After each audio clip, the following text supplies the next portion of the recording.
We're reading Psalm 55 tonight. It's I've seen several different titles for this psalm. The one I've got here is a plea of the fearful. Another one was a plea for vengeance upon the wicked. This is a psalm of David. He went through some real trials. I'm going to read through it. We'll see what we bring from it. Give ear to my prayer, O God, and hide not thyself from my supplication. Attend unto me, and hear me. I mourn in my complaint, and make a noise, because of the voice of the enemy, because of the oppression of the wicked. For they cast iniquity upon me, and in wrath they hate me. My heart is sore pained within me, and the terrors of death are fallen upon me. Fearfulness and trembling are come upon me, and horror has overwhelmed me. And I said, oh, that I had wings like a dove, for then would I fly away and be at rest. Lo, then would I wander far off and remain in the wilderness. Selah. I would hasten my escape from the windy storm and tempest. Destroy, O Lord, and divide their tongues, for I have seen violence and strife in the city. Day and night they go about it, upon the walls thereof. Mischief also and sorrow are in the midst of it. Wickedness is in the midst thereof. Deceit and guile depart not from her streets. For it was not an enemy that reproached me. Then I could have borne it. Neither was it he that hated me, that did magnify himself against me. Then I would have hid myself from him. But it was thou, a man my equal, my guide, and mine acquaintance. We took sweet counsel together and walked in the house of God in company. Let death seize upon them, and let them go down quick into hell. For wickedness is in their dwellings and among them. As for me, I will call upon God, and the Lord shall save me. Evening and morning and at noon I will pray and cry aloud, and he shall hear my voice. He hath delivered my soul in peace from the battle that was against me, for there were many with me. God shall hear and afflict them, even he that abideth of old, Selah. Because they have no changes, therefore they fear not God. He hath put forth his hands against such as be at peace with him. He hath broken his covenant. The words of his mouth were smoother than butter, but war was in his heart. His words were softer than oil, yet were they drawn swords. Cast thy burden upon the Lord, and he shall sustain thee. He shall never suffer the righteous to be moved. But thou, O God, shalt bring them down into the pit of destruction. Bloody and deceitful men shall not live out half their days, but I will trust in thee. We see things of this nature today. We see these things going on about us every day. I remember being on the school board and being involved in different groups when I was younger. And some of the people had the smoothest talk. were the ones you had to watch. They were the ones that were planning. They had it.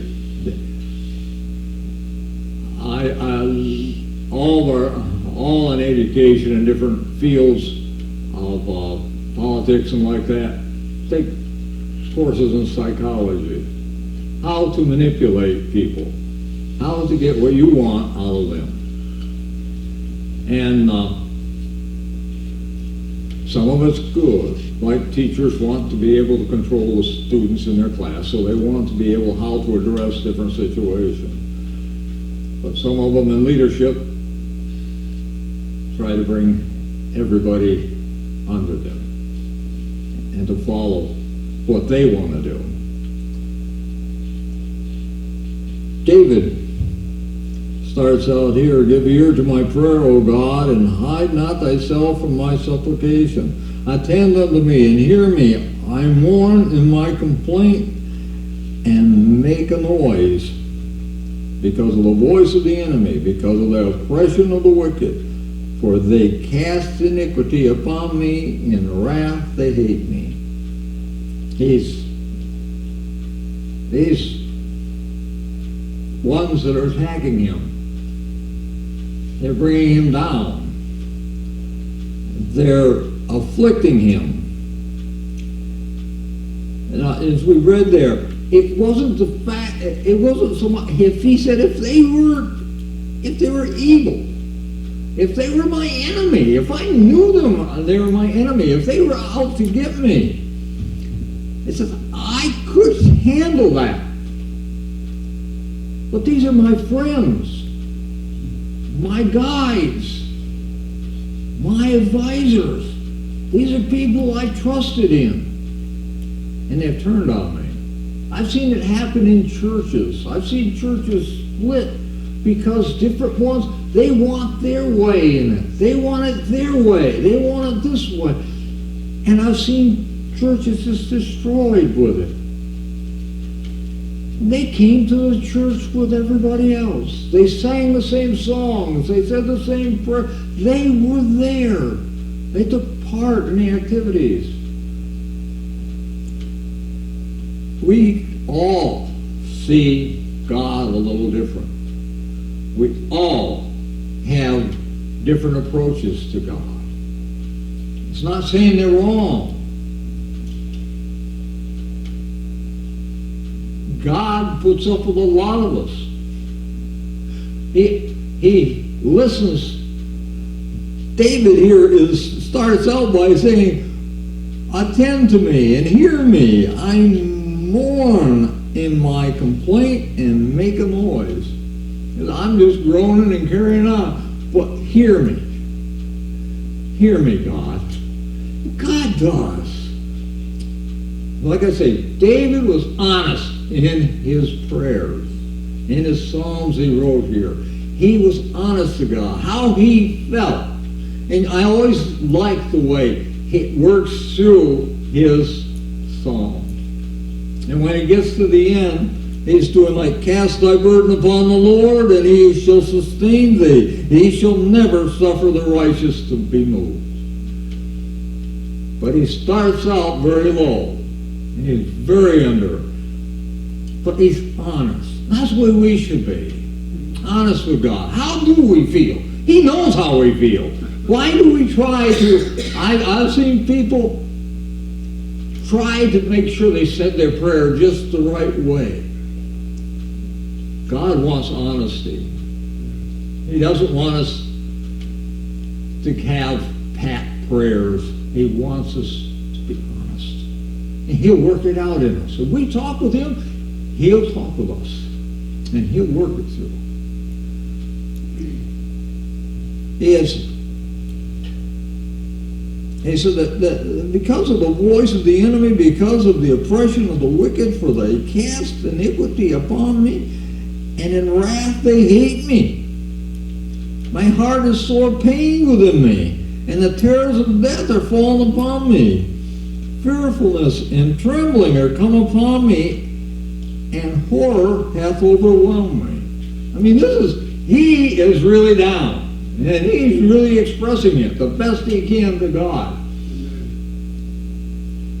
And I said, oh, that I had wings like a dove, for then would I fly away and be at rest. Lo, then would I wander far off and remain in the wilderness. I would fly away. I'd get away from this. How many times do we feel that way? Oh, I just want to get away from this. He knows that. He knows what is coming upon us. Talk it over with him. He'll work it out. Listen. That's one thing we've got to do, though. David listened. You got to listen. Because when he talks to us, we've got to be listening. Sometimes we get too carried away with our problems and keep complaining. He will be patient. And he will answer. And he will raise us up. I remember songs and different things. If I had the wings of an angel and things of this nature, we get away from all this trouble. The thing is, God usually takes us through the trouble. I've been seeing in the Facebook where they show God didn't remove the Red Sea. He just parted it. He made a way through. And they were in the wilderness. He made a way for them. When they crossed the Jordan, he made a way for them. God, one of the things that I often find, I get in a hurry. Wait on God. Let him lead the way. Let him show you where you should be. Don't get ahead of him. That's when we mess things up. Then he has to work a little harder to straighten us out. He said, I would hasten my escape from the windy storm and tempest. Destroy, O Lord, and divide their tongues, for I have seen violence and strife in the city. Day and night they go about it upon the walls thereof. And mischief also and sorrow are in the midst of it. Wickedness is in the midst thereof. Deceit and guile depart not from her streets. In this day and age, look at the wickedness that's in a lot of our... I just saw an item just today, I think it was, that car theft in the cities is up 200%. In New York City and Philadelphia, they name in particular.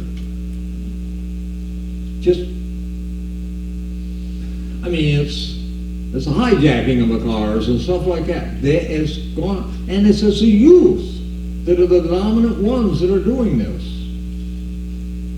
I looked through some of the movies just trying to see if there's anything of any value in some of these. And I see what our youth are being impressed with. And it's not, even the good guys are not very good. I mean, you look at them. You look at what's going on. And this is what our youth are being trained in. You stop and think of the time they spend watching movies and watching, things that are on the internet and things of that nature.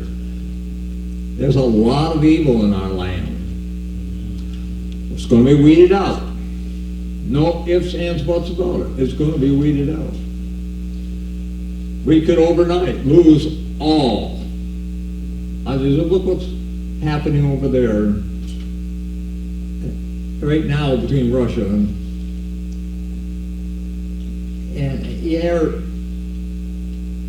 Russia's first objective when they came in to the country was to get rid of the internet. So they knocked the internet down. Now, there's another internet source flying over. And then they've activated that, and they've sent them out receivers for that. They said, but one of their main objectives when they firing, they destroyed their TV tower. So they knocked out the networks. They're trying to blind the people so they don't know. Satan in our lives tries to blind us. He tries to knock out all our sources of true information. Like I say, we should be studying this book, and we should be reading and memorizing and knowing what's in this. I always remember in China there was a group of Christians, and all they had was one Bible, and everyone got a portion of the Bible, and every one of them memorized that portion of the Bible, and they were responsible to be able to speak that to the others so that they could grow. We should know God's Word. We don't have to know it word for word always. I'd have a hard time word for word, but we should know what it says. We should know so that when somebody comes and says, this is what God said, is it what God said? It says, try the spirits. Be sure that they're of God. Don't just take their word for it.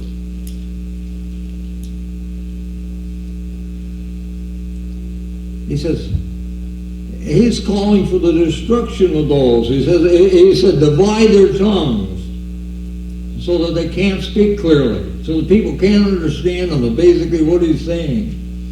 They're wandering the streets and destroying. Day and night they go about upon the walls. They do everything they can. In the midst of the city, the wickedness is in the midst thereof. Deceit and guile depart not from her streets. They talk about in the cities right now, we've got quite a flight coming out of the cities. The people don't want to be there. There's a reason.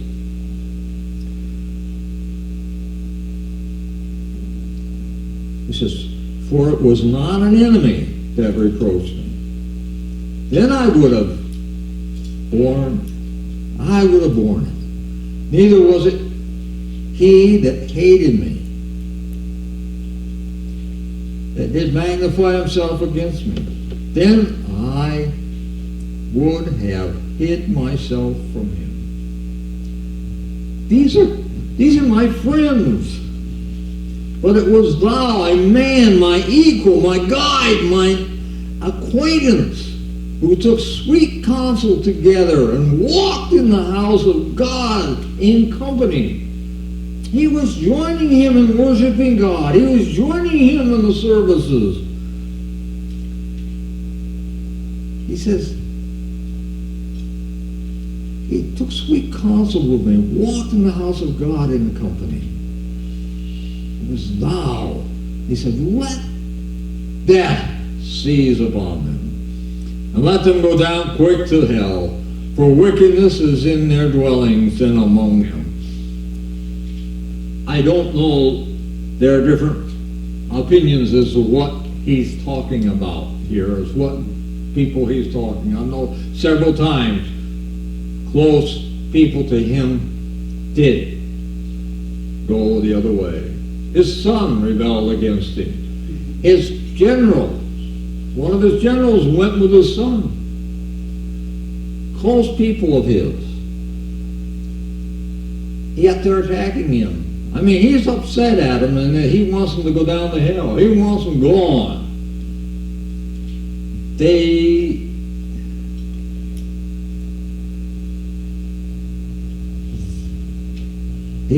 Like I said, he's being honest. His feelings are what his feelings are. And he's letting God work it out. As for me, I will call upon God, and the Lord shall save me. Evening and morning and at noon I will pray and cry aloud, and he shall hear my voice. He knew God would hear him. Even if he's saying the wrong thing, he knew he'd hear him. evening and morning. Said, He hath delivered my soul in peace from the battle that was against me, for there were many with me.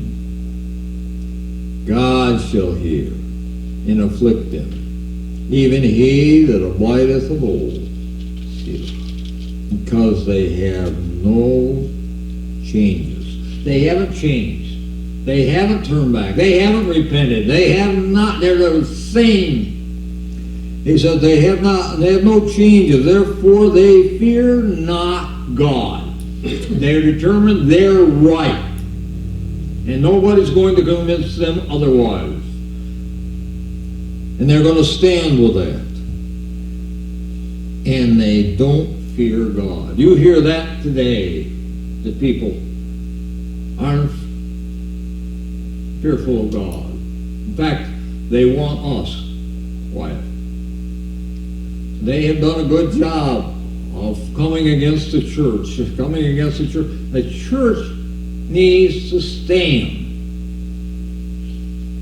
We're the ones in the right. We're the ones that know God. Satan has been wanting to destroy the church from its inception. And he has thrown everything he had at it. We've seen world wars and everything. We've seen revolutions. We've seen civil wars. I think one of the worst wars there were was a 30-year war in Europe. That was a terrible war. People were starving to death. People were dying of plague. I mean, we worry about washing our hands and stuff. They didn't have clean water. They were drinking the same water. And all the things, it was a terrible situation. Hundreds were dying in these a day. It's hard to imagine. What military there were, they broke up in bands and they would go around looting and taking from the people. As I say that because that one hymn, now thank we all our God, comes from that. In the very depths of it, he had lost his wife. He had lost friends. He'd seen people gone. And he's saying, I'll thank you all our God with heart and hands and voices for wondrous things that done, in whom the world rejoices. This is the heart that we should have. No matter what we see about us, don't let that deter you. God's in control. He's a wonderful God. He lets evil have its day. They pay a price for it. A very strong price. God is a loving God, but God is a just God. And we just look at him as being, he's not a big grandfather image. He is God. And he requires certain things. And if they aren't there, he brings judgment. And he will. What we're seeing happening right now is just a start, just a tip of what's going to happen.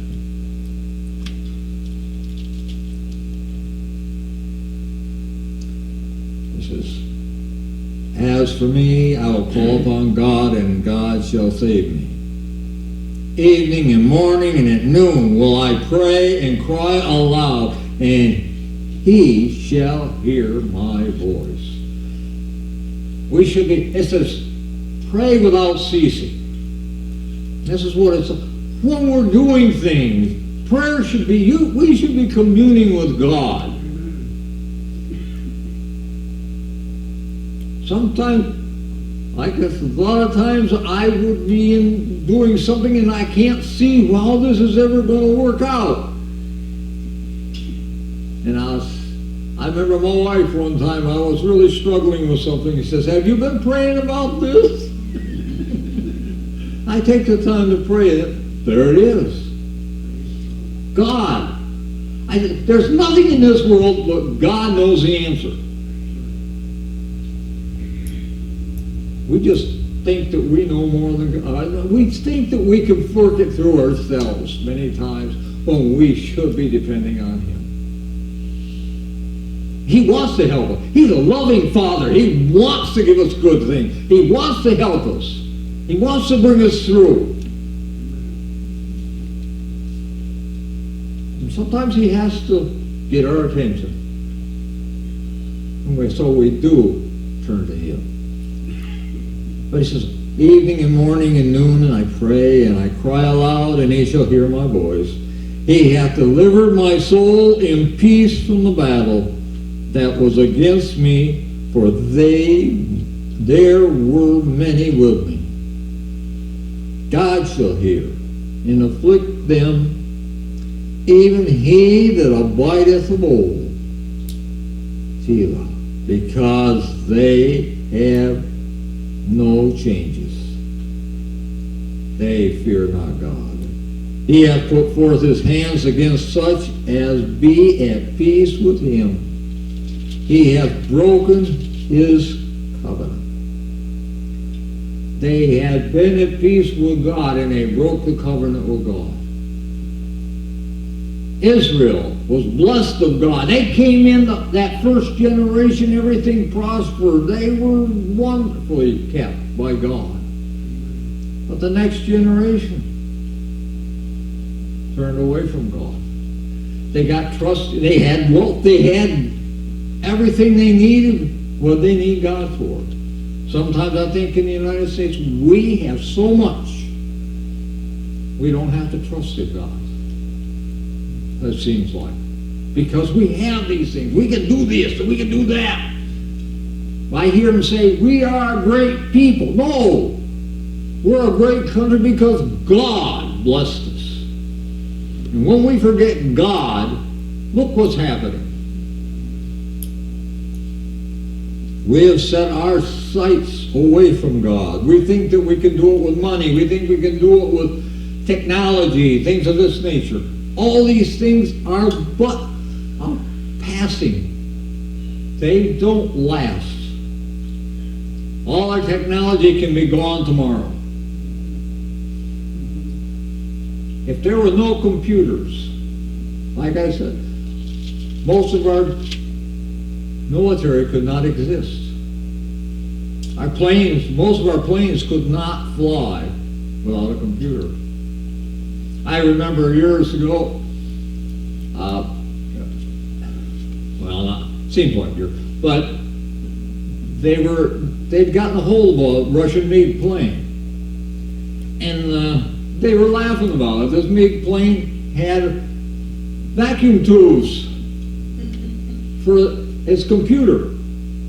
I said, what in the... But the vacuum tubes, if there were a nuclear war, they still keep right on working. Electronic pulse won't knock them out. But chips, transistors, things of that nature, zip, they're gone.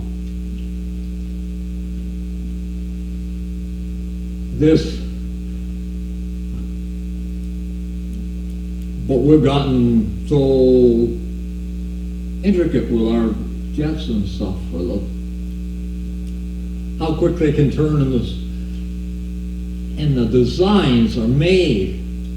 Some of the designs are made, the wings are backwards.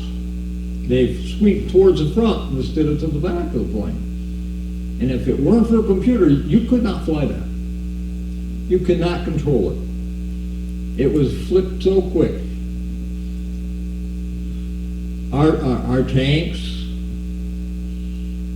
are geared to be able, when they had the Gulf War, our tanks could, well, the enemy is over there, boop, boop, boop, boop. They could pick out the enemy tanks just like that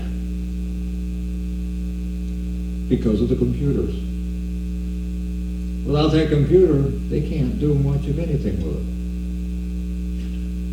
We're trusting, just like our cars. What about our cars? Trusting God. Sometimes I think I ought to get a horse, but I like the horse. I always get a kick out of the Amish. They fall asleep on the way home. They don't have to worry. That horse knows the way back, and that horse will get them there. The only time once in a while, that horse doesn't know to stop and watch out for a car. But as a rule, they go home.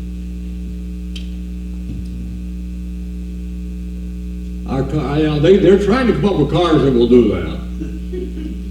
They still have problems with them. But we are trusting in so many things. And the words of these ones that were betraying David are, like I say today, we have people with small words. They say the right thing. They have the right lingo to take and persuade us. And you think they're on your side when all they're doing is finding out who all are their enemies. They're smoother than butter. But war was in their heart. Their words were softer than oil, yet they drew drawn swords. They they drawn swords. They cast thy burden upon the Lord, and he shall sustain thee. He shall never suffer the righteous to be moved. We got to remember that Gideon didn't go to war with the 10,000. He didn't go to war with, he went to war with 300 against thousands. God fought the battle. So many times we see God fighting. By all rhyme and reason, what's happening over there right now, Russia should have walked in and taken no problem. Why can't they? They well outnumber the enemy. They have the technology, they have the firepower, they have machinery to take it. But they can't. They may eventually, but they're struggling. They're losing a lot of men. They said the estimates of around 2,000 already they've lost. Maybe more. They don't know. There's no actual count being given. But thou, O Lord, shall bring them down into the pit of destruction. Bloody and deceitful men shall not live out half their days, but I will trust in thee. David lived into his 80s, which was a ripe old age at that time. We need to be listening to God, not men, and praying to God. Let him fight the battle. Let him give the victory. Give him the glory. It's not ours. We win the battle, it's not ours. It's God's. He won. He's to be praised. Let's have prayer. Our Father God, we thank you for your words. We thank you for this. That you are Lord. That you move in this world. Lord, you are so great and wondrous. We can't even begin to touch how great and powerful you are. Open our eyes to see your hand, to cherish your word, to grow in your strength. Keep us in the battle ahead. To your glory and